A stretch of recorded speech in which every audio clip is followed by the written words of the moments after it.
Les gens disent, vont marcher, d'autres disent, c'est comme ça, il ne veut pas la personne. C'est ça qui ça me fait peur. Le président dit, bon, l'autre, il ne veut pas se présenter, l'autre va se présenter là. Il marche partout là, c'est ça qui me fait peur. Je suis parti à Abidjan sur mes enfants. Quand je suis parti là-bas, je vais marcher encore pour qu'ils vont faire, ils vont faire par là. Donc, c'est bloqué, il y a une fille pour venir au Ghana. Mais si ça dit vraiment, si ça ne va pas, donc je laisse ici. La peur d'une autre crise électorale a convaincu cette vieille femme à se réfugier au Ghana avec son fils et son petit-fils en août 2025 avant une éventuelle crise, et ce pour éviter de revivre l'un des plus grands drames de l'histoire de la Côte d'Ivoire dont elle a été témoin. Moi, je suis à Gitouzon. 2011, parce qu'ils ont tué mes parents, mon père, ma mère, mon petit frère, mon mari. Ils ont brûlé notre maison. Donc vraiment, moi, je suis la maman là, je ne peux pas supporter. Non, ils ont fait les capépilats, ils ont fait gros trous.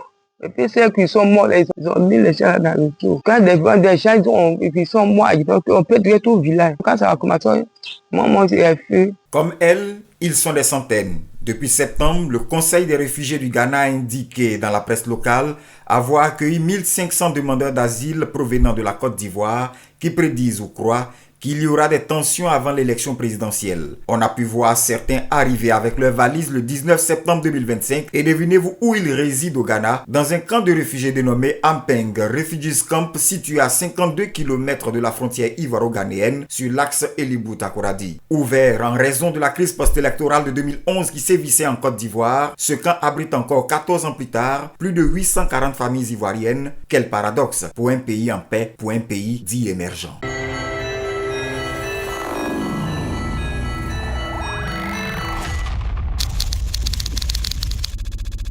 Je voudrais donner l'assurance à tous, ainsi qu'à l'ensemble de nos partenaires, que l'élection sera apaisée, elle sera transparente et elle sera démocratique. A priori, ce discours du président Alassane Ouattara n'a pas réussi à rassurer ces Ivoiriens qui ont fui la Côte d'Ivoire, ayant refusé l'appel au dialogue de l'opposition dont les principaux candidats, comme Laurent Gbagbo et Tidiane Thiam, ont été rejetés. Ouattara affronte la contestation. À coups de gaz lacrymogène et d'emprisonnement de ses opposants, voici ce qui leur sert en plein processus électoral.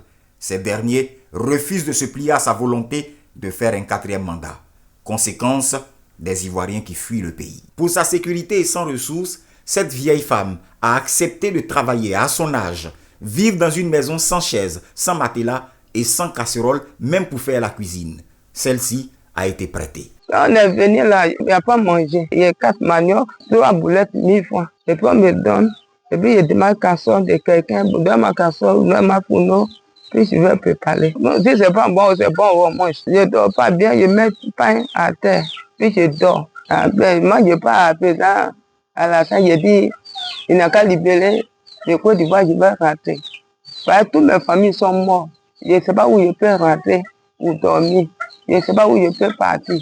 Donc aujourd'hui, là, il y a de souffrir. Précarité ambiante parce que ce camp est officiellement fermé depuis le 30 juin 2022.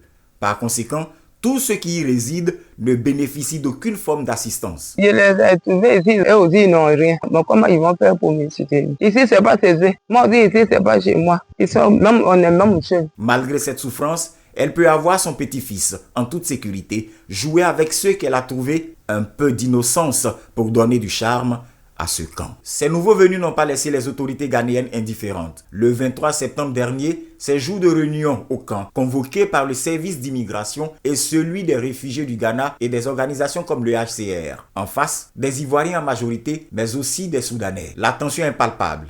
La parole est refusée au président des jeunes. Ovary, moi j'ai parlé. Pourquoi? Dit quelque chose. Le modérateur interdit de filmer la réunion au début, puis se ravise. Nous décidons donc de filmer en caméra discrète. Quand j'étais assis, my boss made some comments.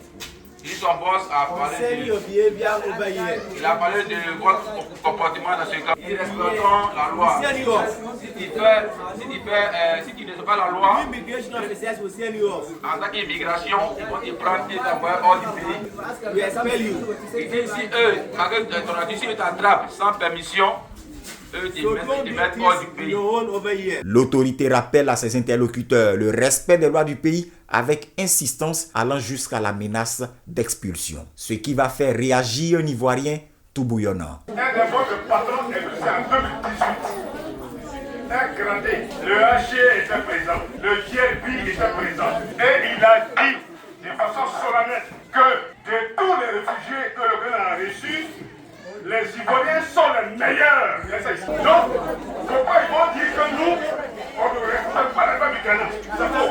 Mais son plus grand grief, c'est leur statut de réfugié entaché depuis que le camp est officiellement fermé. Il y a 3 mois, ils avaient même manifesté à cet effet. Les gens nous disent que vous n'êtes plus réfugiés. Et puis vous dites que vous êtes toujours réfugiés. Ça nous met en danger dans le camp où nous sommes. La fois passée où il y a une meeting des femmes au camp ici, j'ai papier dans toutes les radios du Ghana pour dire qu'il n'y a plus de réfugiés, c'est les gens qui sont partis en Côte d'Ivoire. Ils sont revenus au Ghana, c'est elles qui disent qu'ils sont réfugiés encore, qui se manifestent au camp là-bas. À l'idée émise par les autorités ghanéennes de recevoir leurs concitoyens qui arrivent dans les maisons qu'ils occupent, il répond. Il y a un terrain là-bas, vous avez une maison pour leur temps.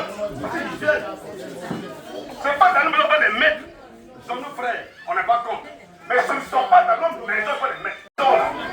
Les maisons qui sont là, on va les réhabiliter et mettre. Au thème de ce dialogue franc, les autorités ghanéennes ont pris note, envisagent de recenser les habitants à cause des nouveaux, puis c'est le retour de chacun dans sa maison. Avoir une maison dans ce camp est aisé. Mais de quel type de maison parlons-nous? Ici, posséder une maison en dur est un luxe. Quitter une tente en bâche, venir dans une maison en dur, si je peux appeler ça un luxe, bon ben, mais on se débrouille avec. Ce n'est pas, comment dirais-je, des briques avec le ciment, dont la teneur en ciment est très élevée.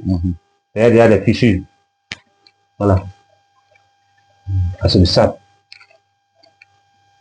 Et donc voilà, on se débrouille. Nous vivons souvent les rats, les reptiles. Olivier, 54 ans, vit dans ce camp depuis 14 ans avec sa femme et ses 2 enfants. Attends, comment dirais-je,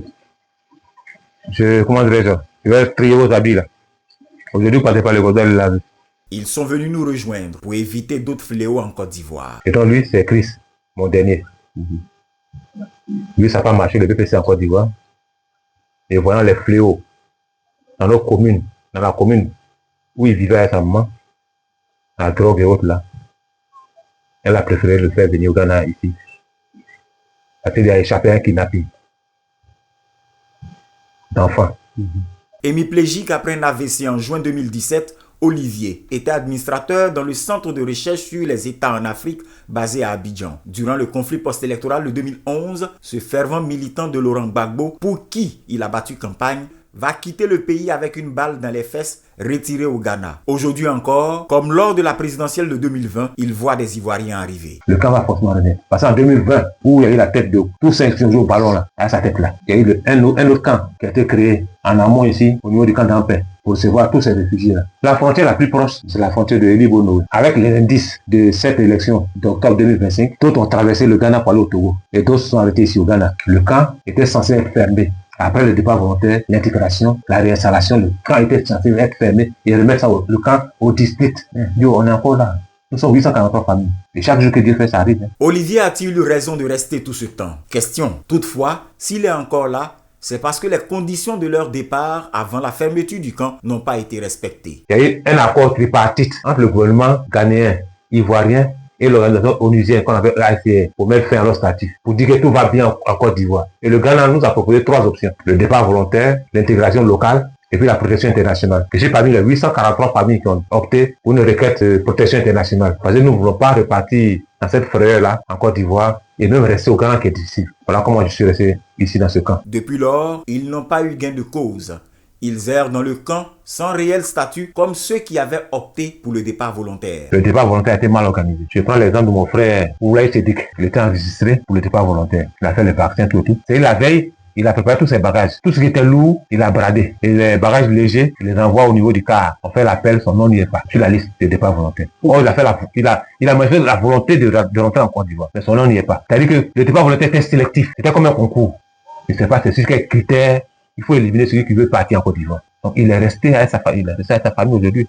Il a reprend sa vie encore à zéro. Piégés dans le camp, sans assistance, vivant d'aumônes, de petits métiers comme l'orpaillage, la maçonnerie, la blanchisserie. Et pourtant, la solution était simple. Au nom de l'ONG qu'il avait créée pour soutenir les enfants de ce camp, il avait fait une recommandation au gouvernement ivoirien. La majeure partie des réfugiés ici au camp d'Ampé, 80%, sont ouais. Si le gouvernement ivoirien m'avait écouté, Ma requête était laquelle? Réquisitionner quelques maisons inhabitées dans la région du Guémont. Les ouais, ils vont rentrer.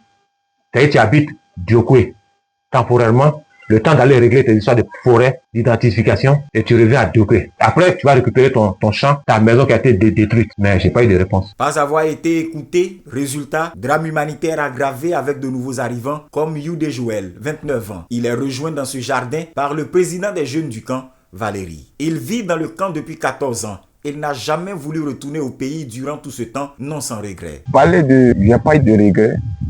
Un Ivoirien peut être en dehors de son pays 1 mois et être en paix. On a fait 15 ans. On a mal de ça. Mais 15 ans, c'est des vies.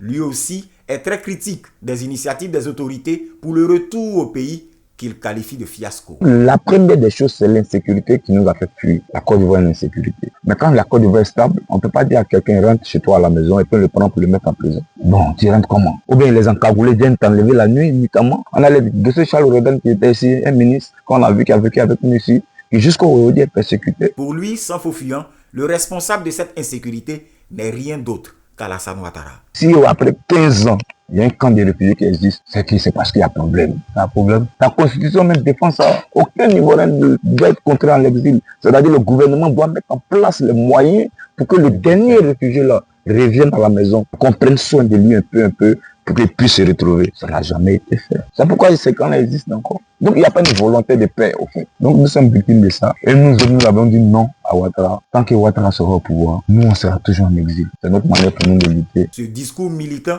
n'est pas le fruit du hasard. Valérie fut et reste un fervent militant de Laurent Gbagbo, comme la plupart des Ivoiriens de ce camp. On a été militants, on est patriotes même. Donc on a suivi Laurent Gbagbo avec ses idées. Moi-même qui parlais, a été assesseur dans le bureau de vote. Il a milité pour lui, il a fait des campagnes. D'ailleurs, dans leurs discussions, le nom de Gbagbo est toujours présent, comme un peu partout dans ce camp, quand il n'y a pas de petit boulot à faire. Comme je viens d'arriver, pas d'argent, il le défend comme ça. Tout est là, le doigt là, il est cassé manioc, pac. Ici, aller faire Manawa, mon poignet est déplacé. Le temps de guérir du poignet, Joël pense à son retour au pays qui pourrait se faire maintenant à une condition. Que tout le monde, je veux que ça soit président Alassane, président Laurent Gbagbo, tous ceux, Guillaume Soro, Blé Goudéou, et tout ça, ils ont qu'à participer Tatami, ils ont qu'à l'ouverture. Là, le peuple va choisir et puis ça va finir. Ça se passe demain. Aujourd'hui même, je sais aujourd'hui, tout le monde est là. Moi, je rentre en Côte d'Ivoire.